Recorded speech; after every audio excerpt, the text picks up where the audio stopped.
ನಾರಾಯಣಂ ಸುರಗುರುಂ ಜಗದೇಕನಾಥಂ ಭಕ್ತಪ್ರಿಯಂ ಸಕಲಲೋಕ ನಮಸ್ಕೃತಂಚ ತ್ರೈಗುಣ್ಯವರ್ಜಿತಮಯಂ ವಿಭುಮಾದ್ಯಮೀಶಂ ವಂದೇ ಭವಘ್ನಂ ಅಮರಾಸುರ ಸಿದ್ಧವಂದ್ಯಂ. ದುರ್ಯೋಧನ ಒಂದು ರೀತಿಯಿಂದ ನಡೆದರೆ ಆದದ್ದೇ ಬೇರೆ. ಪಾಂಡವರನ್ನು ಅವಮಾನಪಡಿಸಬೇಕು, ಅವರ ಮುಂದೆ ತಮ್ಮ ವೈಭವ ಪ್ರದರ್ಶನ ಮಾಡಿ ಅವರಿಗೆ ಮತ್ತಷ್ಟು ಸಂಕಟ, ಮಾನಸಿಕ ಸಂಕಟ ಕೊಡಬೇಕು ಎಂಬಂಥ ದುರುದ್ದೇಶದಿಂದ ಅತ್ಯಂತ ವೈಭವದಿಂದ ನಾಗರಿಕರು, ಸೈನಿಕರು ಎಲ್ಲರನ್ನೂ ಕರೆಕೊಂಡು ಪರಿವಾರ ಸಮೇತನಾಗಿ ಬಂದು ಅಲ್ಲಿ ಗಂಧರ್ವರ ಮೇಲೆ ಜಗಳಕ್ಕೆ ಹೋಗಿ ಅವರಿಂದ ಸೋತು ಅವಮಾನಿತನಾಗಿ ಬೊಬ್ಬೆ ಹಾಕಿದ. ನಮ್ಮ ರಕ್ಷಣೆಗೆ ಬನ್ನಿ ಅಂತ ಬೇಡಿಕೊಂಡ. ಧರ್ಮರಾಜ ಬಹಳ ಉದಾರ ಮನಸ್ಸಿನಿಂದ ಉಳಿದವರೆಲ್ಲ ಬೇಡ ಅಂತ ಹೇಳಿದರೂ ಗಮನ ಕೊಡದೆ ಅವನ ರಕ್ಷಣೆಗೆ ಆದೇಶ ನೀಡಿದ. ಭೀಮಾರ್ಜುನರು ಗಂಧರ್ವರನ್ನು ಸೋಲಿಸಿದರು. ಆ ಬಂಧನ ದುರ್ಯೋಧನ ಇವರನ್ನೆಲ್ಲ ಬಂಧಿಸಿಕೊಂಡು ಕರೆದುಕೊಂಡು ಹೋಗ್ತಾ ಇದ್ದಾರೆ.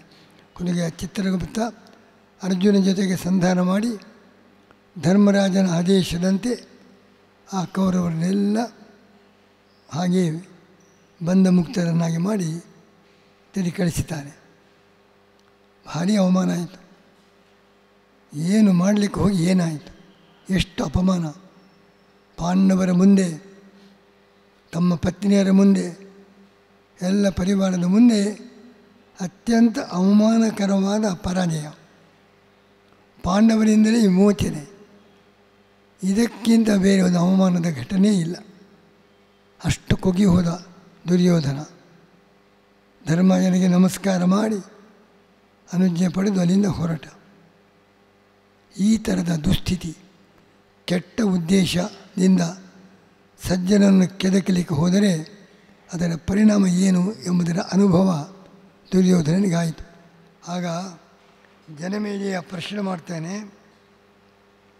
ಶತ್ರುಭಿ ಜಿತಬದ್ಧಸ್ಯ ಪಾಂಡವೈಶ್ಚ ಮಹಾತ್ಮಭಿ ಮೋಕ್ಷಿತಸ್ಯ. ಶತ್ರುಗಳಿಂದ ಪರಾಜಯ ಜೊತೆಗೆ ಬಂಧನ, ಪಾಂಡವರಿಂದ ಬಿಡುಗಡೆ. ಅಹಂಕಾರಿ, ದುರಾತ್ಮ, ತಾನು ಭಾರೀ ಪರಾಕ್ರಮಿ ಎಂಬುದಾಗಿ ತನ್ನ ಬಗ್ಗೆ ಭಾರೀ ಕತ್ತರ, ತನ್ನ ಆತ್ಮ ಪ್ರಶಂಸೆ, ತಾನು ಭಾರೀ ಎಂಬುದಾಗಿ ತನ್ನ ಬಗ್ಗೆ ಹೇಳಿಕೊಳ್ತಾ ಅಹಂಕಾರದಿಂದ ಮತ್ತನಾದ ಆ ದುರ್ಯೋಧನನಿಗೆ ಯಾವಾಗ ಇಷ್ಟೆಲ್ಲ ಅವಮಾನವಾಯಿತು, ಈ ಅಪಮಾನವನ್ನು ನುಂಗಿಕೊಂಡು ಆ ದುರ್ಯೋಧನ ಹಸ್ತಿನಾವತಿಗೆ ಹೇಗೆ ಪ್ರವೇಶ ಮಾಡಿದ, ಅವನಿಗೆ ಎಷ್ಟು ನಾಚಿಕೆ ಆಗಬೇಕು, ಜನರಿಗೆ ಮುಖ ತೋರಿಸುವುದೇ ಕಷ್ಟ.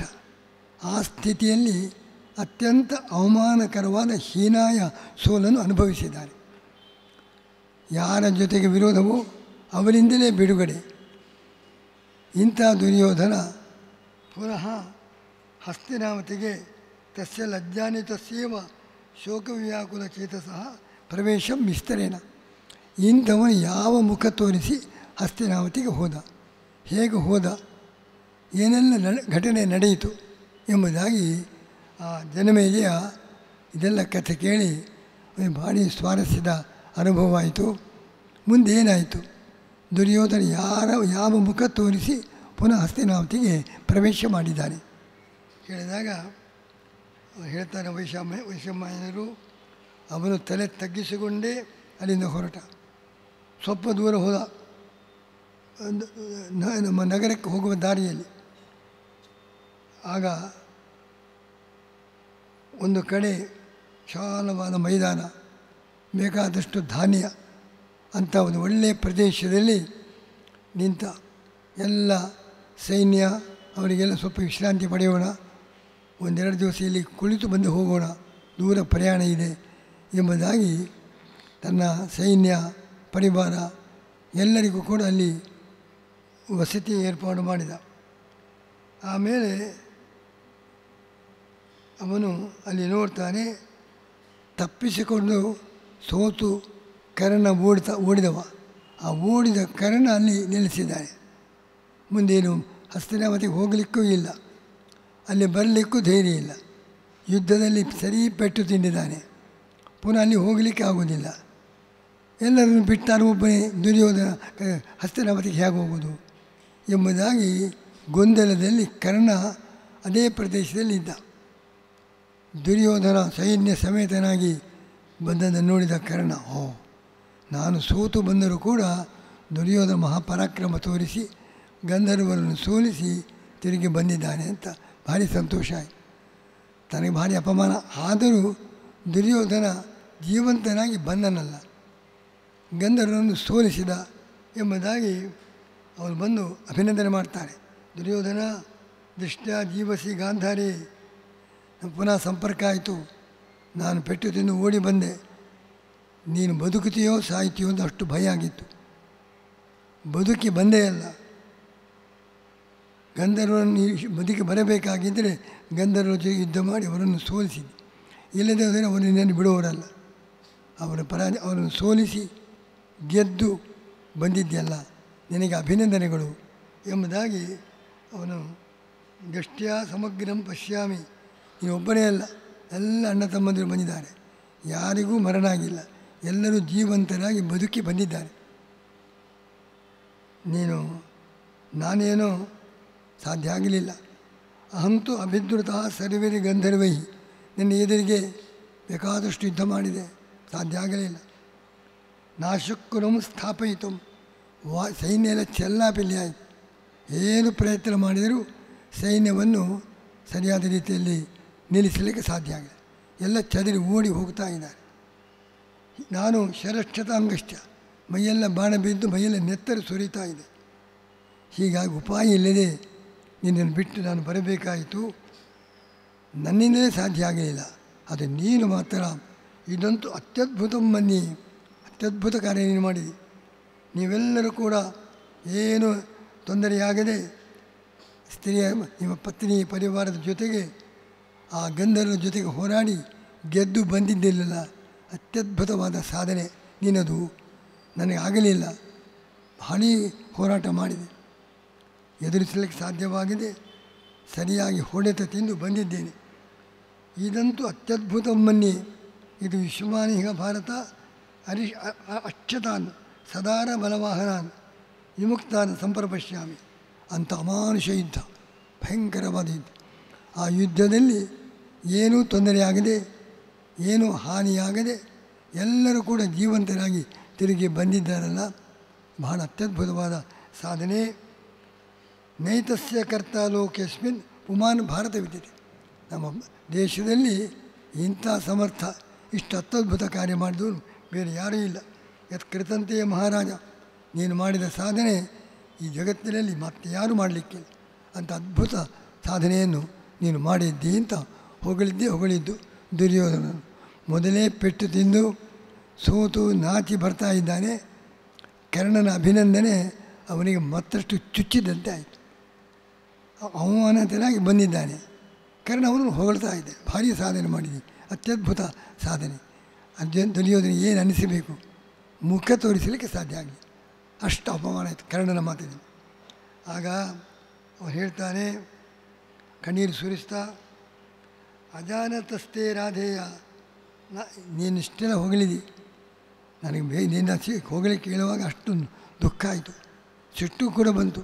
ಆದರೆ ನಿನಗೆ ಗೊತ್ತಿಲ್ಲ ಏನಾಯಿತು ಅಂತ ತಿಳಿಯದೆ ಈ ಮಾತಾಡಿದ್ದೆ. ಅದರಿಂದ ನಿನ್ನ ಬಗ್ಗೆ ನಾನು ಕೋಪಗೊಳ್ಳುವುದಿಲ್ಲ. ನಾನೆಲ್ಲ ಗೆದ್ದು ಬಂದಿದ್ದೇನೆ ಅಂತ ತಿಳ್ಕೊಂಡಿದ್ದೆ. ಜ್ಞಾನಾಸಿತ್ತು ಜಿತಾನ ಶತ್ರುನ್ ಗಂಧರ್ವಾನ್, ಎಲ್ಲ ಗಂಧರ್ವನನ್ನು ಪರಾಕ್ರಮದಿಂದ ನಾನು ಗೆದ್ದು ಬಂದಿದ್ದೇನೆ ಅಂತ ಭ್ರಾಂತಿಯಿಂದ ಇಷ್ಟೆಲ್ಲ ಹೊಗಳಿದ್ದೆ.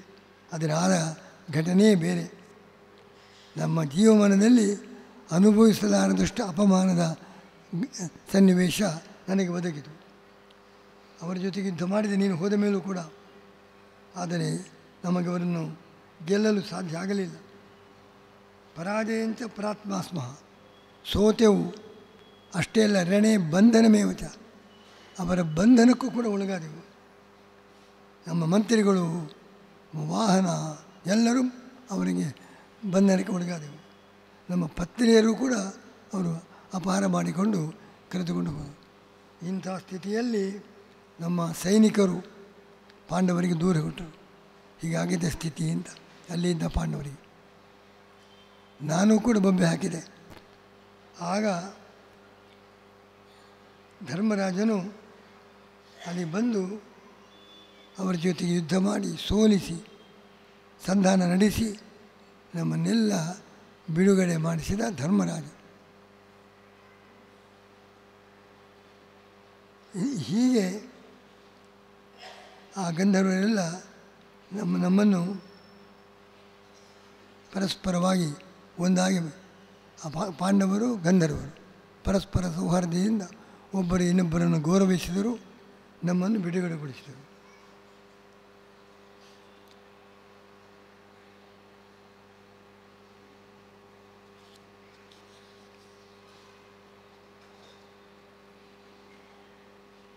ಹೀಗೆ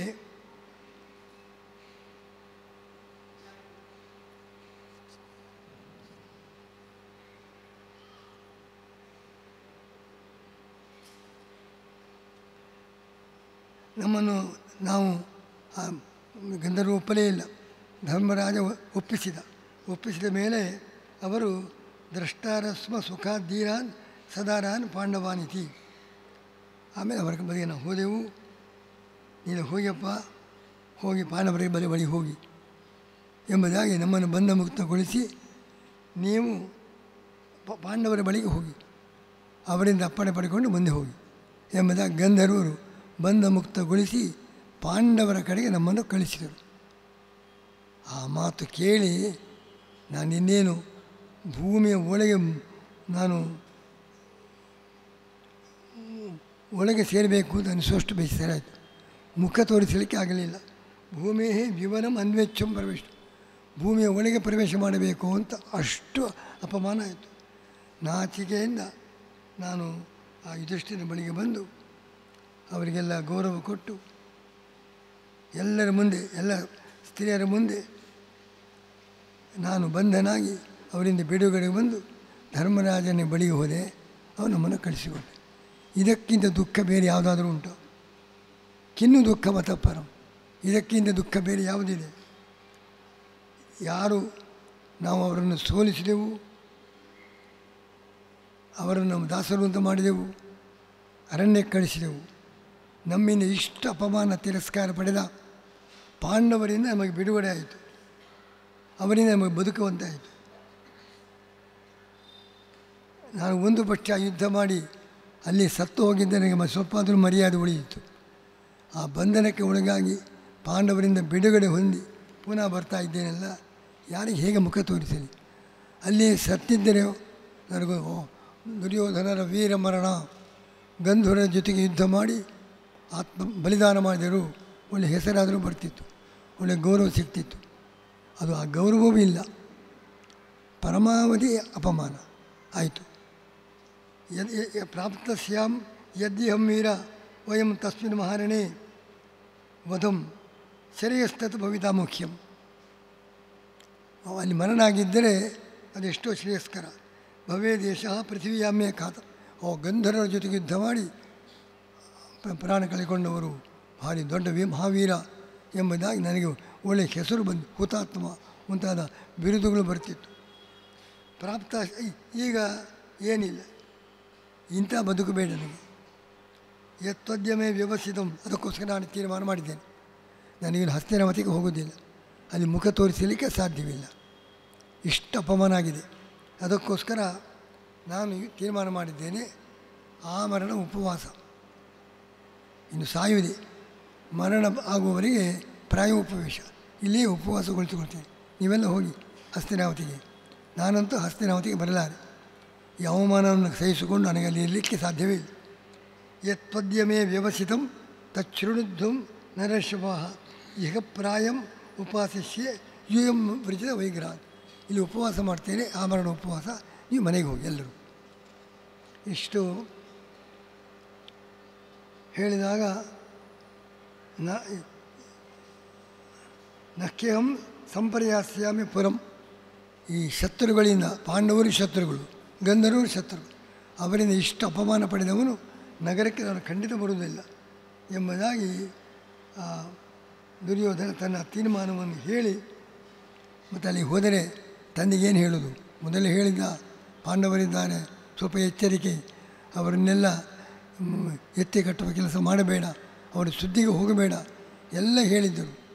ಅದನ್ನು ಮೀರಿದೆ ಭೀಷ್ಮ ದ್ರೋಣ ಅವರ ಮುಖ ಹೇಗೆ ತೋರಿಸಲಿ? ಭೀಷ್ಮ ದ್ರೋಣು, ಕೃಪದ್ರೋಣು, ವಿದುರ ಇವರಿಗೆಲ್ಲ ನಾನು ಹೇಗೆ ಮುಖ ತೋರಿಸಲಿ? ಅಲ್ಲಿಯ ನಗರದ ಪ್ರಮುಖರು, ಬೇರೆ ಬೇರೆ ವ್ಯಾಪಾರಸ್ಥರು, ಬೇರೆ ಬೇರೆ ಸಮಾಜದ ಪ್ರಮುಖರು, ಇವರೆಲ್ಲ ನನ್ನ ಬಗ್ಗೆ ಏನು ಹೇಳ್ಬೋದು? ಅವರಿಗೆ ನಾನೇನು ಉತ್ತರ ಕೊಡಲಿ? ಆದ್ದರಿಂದ ಇಷ್ಟವರೆಗೆ ವೀರನಾಗಿ ಎಲ್ಲರನ್ನು ಗೆದ್ದವ ನಾನು ಈಗ ಇಷ್ಟ ಅಪಮಾನದಿಂದ ಹಸ್ತಿನಾವತಿಗೆ ಬರಲಿಕ್ಕೆ ಸಾಧ್ಯವಿಲ್ಲ.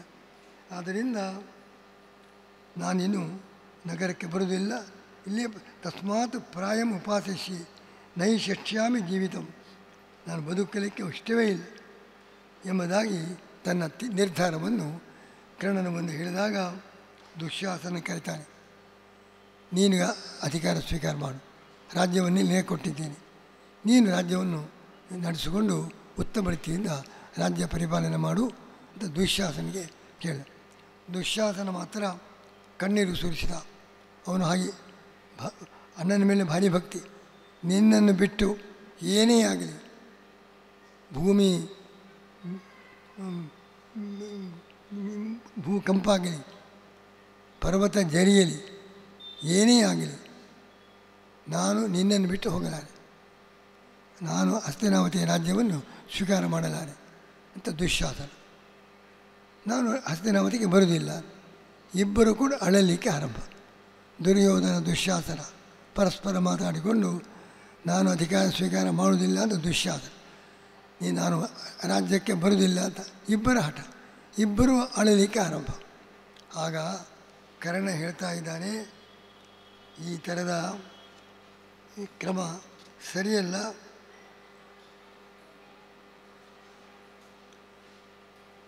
ನ ಶೋಕ ಶೋಚಮಾನಸ್ಯ ವಿನಿವರ್ತೇತ. ಎಷ್ಟು ನೀವು ಹತ್ತರೂ ಶೋಕಕ್ಕೆ ಪರಿಹಾರ ಆಗ್ತದ? ಏನು ಪ್ರಯೋಜನ? ದುಃಖಿಸ್ತಾ ಇದ್ದರೆ ಶೋಕ ಏನು ಪರಿಹಾರ ಆಗುವುದಿಲ್ಲ. ನ ಶೋಕ ಶೋಚಮಾನಸ್ಯ ವಿನಿವರ್ತೇತ. ಬರೀ ಅಳ್ತಾ ಇದ್ದರೆ ಶೋಕ ಪರಿಹಾರ ಆಗ್ತದ? ಮತ್ತು ಅಳ್ತಾ ಇದ್ದರೆ ವ್ಯಸನ ಪರಿಹಾರ ಆಗುವುದಿಲ್ಲ. ನಾನು ಯಾಕೆ ಸುಮ್ಮನೆ ಅಳ್ತಾ ಇದ್ದೀನಿ? ಜೊತೆಗೆ ನಿರ್ಣೀತ ಧೈರ್ಯ ತಂದುಕೊಳ್ಳಿ, ಸುಮ್ಮನೆ ದುಃಖ ಪಡೋದು ಬೇಡ. ಏನು ಅವಮಾನ ಆಗಿಲ್ಲ ಅಂತ ಕರ್ಣನದ್ದು ಬೇರೆ ಆರ್ಗ್ಯುಮೆಂಟು. ಏನು ಅವಮಾನ ಆಯಿತು? ಧರ್ಮರಾಜ ಯಾರು? ಭೀಮ ಅರ್ಜುನ ಯಾರು? ನಿನ್ನ ರಾಜ್ಯದ ಪ್ರಜೆಗಳು. ಇದೆಲ್ಲ ನಿನ್ನ ರಾಜ್ಯಕ್ಕೆ ಸೇರಿದ ಈ ಪ್ರದೇಶ. ನಿನ್ನ ರಾಜ್ಯದಲ್ಲಿರುವ ಪ್ರಜೆಗಳು ಅವರು ನಿನ್ನನ್ನು ಯುದ್ಧ ಮಾಡಿ ಗೆಲ್ಲುವಂತೆ ಮಾಡಿದರೆ, ಬಂದ ಮೋಚನೆ ಮಾಡಿದರೆ ಅಭಿಮಾನ ಪಡಬೇಕು. ಇದು ಅವಮಾನ ಅಲ್ಲ, ಪ್ರಜೆಗಳ ಕರ್ತವ್ಯ. ರಾಜನ ಬಗ್ಗೆ ಹೋರಾಟ ಮಾಡಿ ಜಯ ಬರುವಂತೆ ಮಾಡುವುದು ಪ್ರಜೆಗಳ ಕರ್ತವ್ಯ. ಅದನ್ನು ಮಾಡಿದ್ದಾರೆ ಪಾಂಡವರು. ನಿನಗದೇನು ಅಪಮಾನ ಇಲ್ಲ. ನಿನ್ನ ರಾಜ್ಯಕ್ಕೆ ಸೇರಿದವರು, ನಿನ್ನ ಭೃತ್ಯರು, ನಿನ್ನ ಸೇವಕರವರು, ಅವರು ಯುದ್ಧ ಮಾಡಿ ನೀನು ಬಂಧ ಮುಕ್ತರನ್ನಾಗಿ ಮಾಡಿದ್ದಾರೆ. ಯಾಕೆ ನೀನು ದುಃಖ ಪಡ್ತಾ ಇದ್ದ? ಅವರು ನಿನ್ನನ್ನು ಇಲ್ಲಿಯವರೆಗೆ ಬಿಡಲಿಕ್ಕೆ ಬರಬೇಕಿತ್ತು. ಅಲ್ಲಿ ಕುಳಿತದ್ದೇ ತಪ್ಪು. ಪಾಂಡವರು ಯುದ್ಧ ಮಾಡಿ ನಿನ್ನನ್ನು ಬಂಧ ಮುಕ್ತಗೊಳಿಸಿ ಬೀಳ್ಕೊಡಲು ಇಲ್ಲಿಯವರೆಗೆ ಅವನು ಬರಬೇಕಿತ್ತು. ಅವರು ತಮ್ಮ ಕರ್ತವ್ಯ ಮಾಡಿಲ್ಲ. ನೀನು ಅವರಿಂದಾಗಿ ತನಗೆ ಬದುಕಿದೆ ಅಂತ ಹೇಳಿ ದುಃಖ ಪಡುವ ಅಗತ್ಯವೇ ಇಲ್ಲ. ನೀನು ಗರ್ವ ಪಡಬೇಕು. ನಿನ್ನ ಪ್ರಜೆಗಳು ಹೊರಗಿನವರಲ್ಲ, ಅವರಿಂದಾಗಿ ನೀನು ಜಯ ಪಡೆದಿದ್ದಿ, ಏನು ದುಃಖ ಪಡೋದು ಬೇಡ ಎಂಬುದಾಗಿ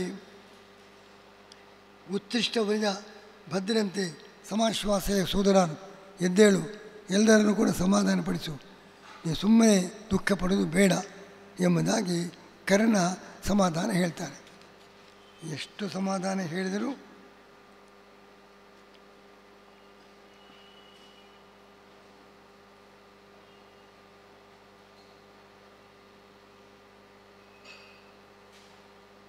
ನಚೇತ ಯಥೇವಂ ಪಾಂಡವೇ ರಾಜನ್ ಭವದ್ವಿಷಯ ವಾಸಿಭಿ ಯದಚ್ಛಯ ಮೋಕ್ಷಿತೋಸಿ ತತ್ರ ಕಾ ಪರಿದೇವನ. ನಿನ್ನ ರಾಜ್ಯದಲ್ಲಿ ಇರತಕ್ಕಂಥ ಪಾಂಡವರಿಂದ ಬಿಡುಗಡೆಯಾದರೆ ಯಾಕೆ ದುಃಖ ಪಡ್ತಾ ಇದ್ದಿ? ಶೂರಾಶ್ಚ ಬಲವಂತಶ್ಚ, ಅವರು ನಿನ್ನ ದಾಸರೇ, ಶೂರರಾಗಿರಬಹುದು, ನಿನ್ನ ದಾಸರು, ನಿನ್ನ ಅಧಿಕಾರಕ್ಕೆ ಒಳಪಟ್ಟವರು, ಅವರು ನಿನ್ನ ಸೇವೆ ಮಾಡಿದ್ದಾರೆ.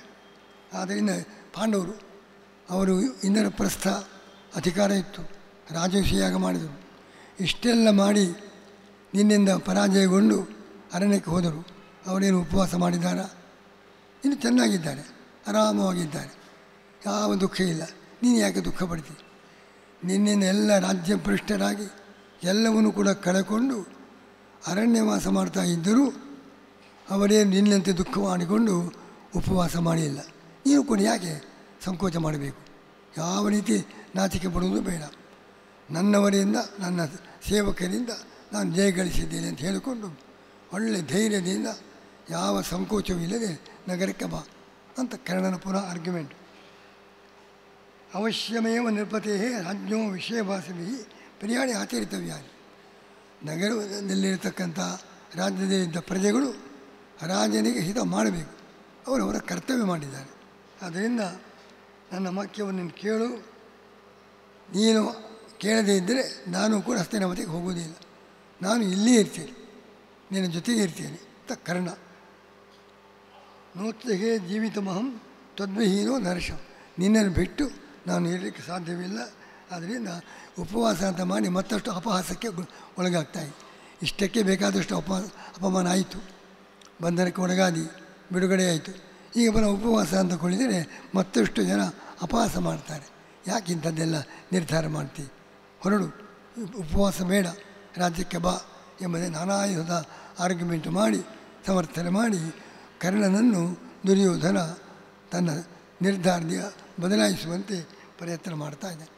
ಏನು ಮಾಡಿದರೂ ಏವ ಮುಕ್ತಸ್ತು ಕರ್ಣೇನ ರಾಜ ದುರ್ಯೋಧನಸ್ತದ ನೈವೋತ್ಥಾತು ಮನಶ್ಚಕ. ಎಷ್ಟು ಹೇಳಿದರೂ ಕೂಡ ದುರ್ಯೋಧನ ತನ್ನ ಮನಸ್ಸನ್ನು ಬದಲಾಯಿಸಲಿಲ್ಲ. ಅಷ್ಟು ಅವನಿಗೆ ನಾಚಿಕೆಯಾಗಿ ಹಸ್ತಿನಾವತಿಗೆ ಹೋಗಲಿಕ್ಕೆ. ಕರ್ಣ ಇಷ್ಟು ಹೇಳಿದರೂ ಕೂಡ ಇಲ್ಲ, ನಾನು ಹಸ್ತಿನಾವತಿಗೆ ಬರುವುದೇ ಇಲ್ಲ, ಇಲ್ಲೇ ನೆಲೆಸ್ತೇನೆ, ಉಪವಾಸವನ್ನೇ ಮಾಡ್ತೇನೆ, ಪ್ರಾಣ ಕಳೆದುಕೊಳ್ತೇನೆ, ನೀವು ಬೇಕಾದರೆ ಹೋಗಿ, ನಾನಂತೂ ನಿಮ್ಮ ಜೊತೆಗೆ ಬರುವುದಿಲ್ಲ. ತನ್ನ ನಿರ್ಧಾರ ಅಚಲ ಎಂಬುದಾಗಿ ದುರ್ಯೋಧನ ಇಂಥ ದುರವಸ್ಥೆಗೆ ತಲುಪಿದ. ಪಾಂಡವರನ್ನು ಕೆಣಕಲು ಹೋಗಿ ಇಷ್ಟೆಲ್ಲ ರಾದ್ಧಾಂತ ಮಾಡಿಕೊಂಡು ಅವಮಾನಿತನಾಗಿ ಈಗ ತನ್ನ ಹಸ್ತಿನಾವತಿಗೆ ಬರಲಿಕ್ಕೂ ಕೂಡ ನಾಚಿಕೆಯಿಂದ ಪ್ರಾಯೋಪವೇಶಕ್ಕೆ ಉಪವಾಸಕ್ಕೆ ಕುಳಿತಿದ್ದಾನೆ. ಕರ್ಣ ದುಶ್ಯಾಸನ ಯಾರ ಮಾತನ್ನೂ ಕೇಳಲಿಲ್ಲ. ಏನೇ ಆಗಲಿ ನಾನಂತೂ ಹಸ್ತಿನಾವತಿಗೆ ಬರುವುದಿಲ್ಲ, ಇಲ್ಲಿಯೇ ಉಳಿತೇನೆ ಎಂಬುದಾಗಿ ಹಠ ಹಿಡಿದಿದ್ದಾನೆ.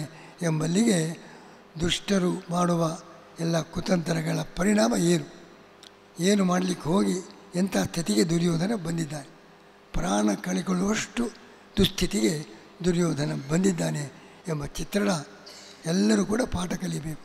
ನಮ್ಮ ಜೀವನದಲ್ಲಿ ನಾವು ಅನಾವಶ್ಯಕವಾಗಿ ಮತ್ತೊಬ್ಬರನ್ನು ಕೆಣಕುವುದು, ಸಜ್ಜನರನ್ನು ದೊಡ್ಡವರನ್ನು ಕೆಣಕಲಿಕ್ಕೆ ಹೋಗುವುದು, ಅವರನ್ನು ಅವಮಾನಪಡಿಸುವ ಪ್ರಯತ್ನ, ಇದರ ಪರಿಣಾಮ ಏನು, ದುರ್ಯೋಧನ ಏನು ಅನುಭವಿಸಿದ ಎಂಬಂಥ ದೊಡ್ಡ ಉಪದೇಶ ಎಲ್ಲ ಜನರಿಗೆ, ಎಲ್ಲ ವರ್ಗದ ಜನರು ಕೂಡ ಮತ್ತೊಬ್ಬರ ಜೊತೆಗೆ, ಅದರ ಸಜ್ಜನರ ಜೊತೆಗೆ ನಮ್ಮ ವರ್ತನೆ ಹೇಗಿರಬೇಕು, ತಪ್ಪಿದರೆ ಏನು ದುರವಸ್ಥೆ ಎಂಬುದನ್ನು ಈ ಕಥೆ ನಮಗೆ ತಿಳಿಸ್ತಾ ಇದೆ ಎಂಬುದಾಗಿ ಹೇಳಿ ಇವತ್ತಿನ ಪ್ರವಚನವನ್ನು ಮುಕ್ತಾಯಗೊಳಿಸ್ತಾ ಇದೆ.